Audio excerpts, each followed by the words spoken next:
So John, we're going into this weekend's derby match looking to extend our unbeaten run to 8 games, stretching back to the derby at Bayview. Should that maintenance of that run be enough to motivate the players and coaching staff? Well, I think a derby game in itself will motivate everyone, you know. Certainly that last game we lost, and so that's motivation. The fact that we're on a good run is motivation. There's loads of motivation. Everything's really motivation. So I don't think motivation will be a problem. You know, I think we'll be motivated for the game. It's an opportunity.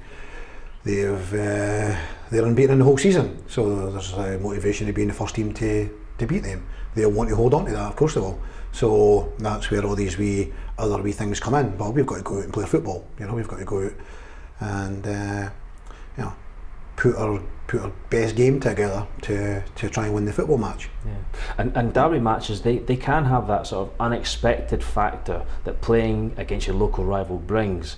How wary do we need to be of East Fife's unbeaten league campaign that you've already mentioned?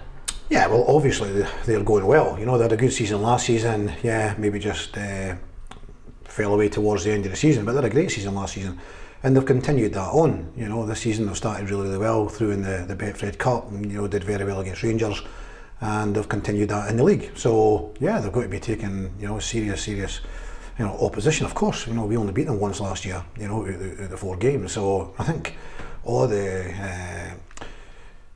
you know, all the reasons are there to make sure that we are certainly right at it on Saturday. If you don't, you won't win the game. And you know, they're definitely got something about them. You know, they've got some good players. I mean, Agnews and Wallace are having great seasons for them, getting goals, and there's been not losing so many at the back. So it's certainly, you know, a good game in prospect. Yeah. We had a very good preparation for the upcoming game last Saturday at Clyde against a very good Clyde team, a much improved Clyde team, and we showed in that game that we could take the game to our opponents when we needed to. What's the importance of maintaining that level of high performance over 90 minutes this Saturday? Yeah, of course, without doubt. Unfortunately, we've had probably just too many performances that have went for 45 minutes and maybe no went for the entire 90 minutes, which is what you'll need to do in a derby game, because if you switch off at all, you'll lose a goal. And of course that goes for East Fife as well. If they anytime you switch off, you know, we are very capable of scoring goals. So that makes it a very intriguing match. Yeah, Falkirk, we played very well in the second half. You know, even up at Forfar, we did very well in the second half. We did very well in the first half against Glenavon. Weren't in any danger against Glenavon, but we didn't quite hit the heights of the first half.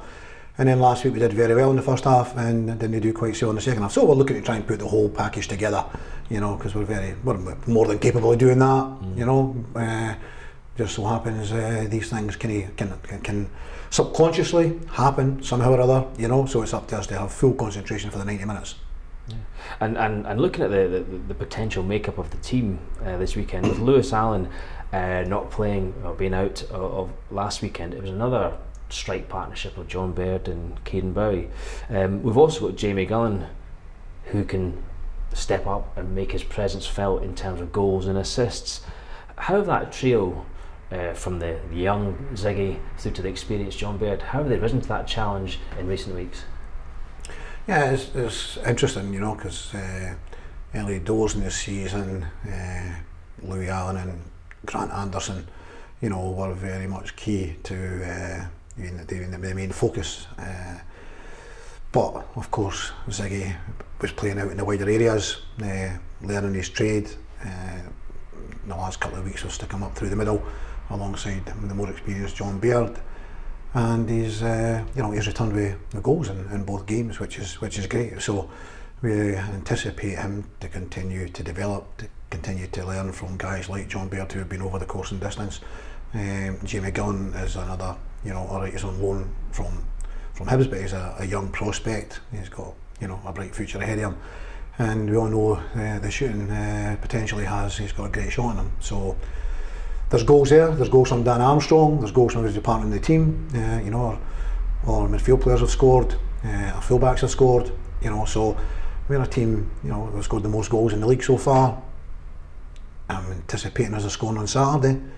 you know, hopefully we can get one more goal than East Fife. Yeah, exactly. Yeah. We always ask about injuries and injury news. I understand there's some potentially promising news about some of our ailing players. Yeah, Ross Matthews has trained well in the last just over a week probably. He's got back into things with contact now, and so he's a positive. Young Jack Smith is a positive for us as well, and Dave Mackay, who missed it at the weekend with a back injury, he's looking to train tonight, you know, so we'll see how he goes through the training tonight and if there's any reaction tomorrow, but hopefully he can be added to the squad. We're obviously minus Stephen Anderson from the squad we had last week. So all in all, you know, we're going to have a few back, which is going to make us stronger, which can only be beneficial to us, and hopefully the others are not so far behind. Yeah, and I understand Grant Anderson has a bit of a time scale attached to his recovery, is that right? Yeah, well, we're hoping that it was looked upon as about 3 weeks, so 3 weeks will be in time for the next game, you know, not the East Fife game, but the next game after that. So hopefully that all falls into place. You know, still has to happen at times when you put out kind of forecasts of players returning. You just don't know exactly what's going to happen if they end up injuring something else on the way back. But that's what we're thinking with Grant. Yeah. And finally Lewis Allen is awaiting. He's still to have his scan, is that right? Yeah, he's got a scan tomorrow morning. Right. And we'll take it from there. Hopefully it doesn't show up too much, and hopefully he's not too far away, but until we get the results of the scan, we'll just have to wait and see. You mentioned experienced defender Stephen Anderson. After making the change at Clyde for tactical reasons, we then had to make another change when he got his red card. It's a chance for somebody else to step up. You know, his presence will be missed, but it's a chance for somebody else to make the mark. Yeah, of course. It's always the case, isn't it? One door closes, another door opens, and yeah, I mean, we had made a change, and it just so happens that we would have had to have made the change anyway with Stephen going off when we brought on Kyle. You know, it was very simple just to go to a back four.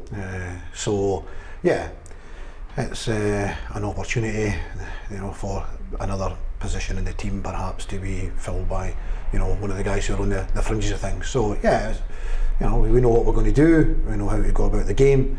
You know, we'll be putting something in place to try and win that football match.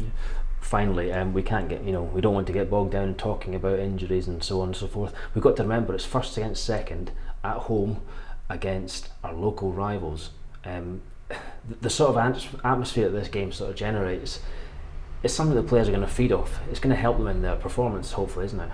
Yeah, well, I think as you're a player, you always want to play with an atmosphere. You know, it's much better. You know, we've had it here. You know, the Dunfermline game, the Scottish Cup tie here was electric, and the game more recently against Falkirk was similar. So, yeah, I'm sure the two groups of fans will make as much noise as they possibly can. Hopefully, that will give the players that atmosphere, but they need to stay focused on the game and play the game, and not necessarily, you know, the atmosphere and everything else that goes around about it. They were very, very focused and concentrated on how we can win that football match. Great, thanks for that, John, and good luck. Cheers, Neil.